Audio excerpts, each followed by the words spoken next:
इसके बाद सवाल है सईदा इरम फातिमा का, अगर जायचे में मरीख 7वें घर पे नज़र डाल रहा हो लेकिन मुश्तरी ज़ोहरा अच्छी पोजीशन पे हों तो क्या तब भी शादीशुदा ज़िंदगी में मसले आते हैं?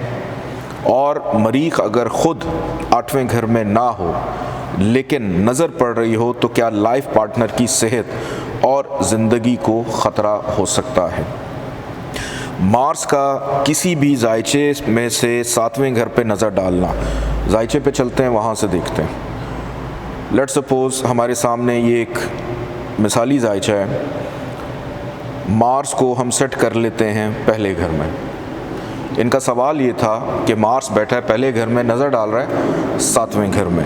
सबसे पहले तो हमने ये देखना है, क्योंकि इसको हम कहते हैं मांगलिक, कि मार्स जायचे में कहीं से भी बैठ के 7वें घर पे नज़र डाले या 7वें घर में हो, उसको हम कहते हैं मांगलिक। और मांगलिक के लिए लोगों को यही पता है कि ऐसे लोगों की मैरिटल लाइफ में इश्यूज़ होते हैं। लेकिन मार्स अब इस पोजीशन में, फॉर एग्जांपल जायचा आपके सामने है, 7वें घर पे नज़र डाल रहा है। अब 7वां घर मार्स का अपना है, क्या अपने घर को ये ख़राबी देगा?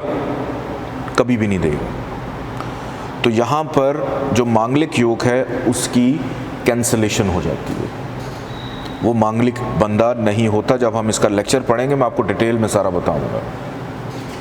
कि सवाल की हद तक मैं इतना बता देता हूँ कि मार्स का 7वें घर पे नज़र डालना मांगलिक योग चूँकि लगता है, ख़राबी देता है, और लेकिन ये कैंसिल हो जाता है तो इसको योग भी कहा जाता है, ये कैंसिल भी हो जाता है। लेकिन अपने घर पे नज़र डालना 7वां घर, फॉर एग्जांपल इसी जायचे को अगर हम देखें तो यहाँ पर ये प्रॉब्लम नहीं देगा।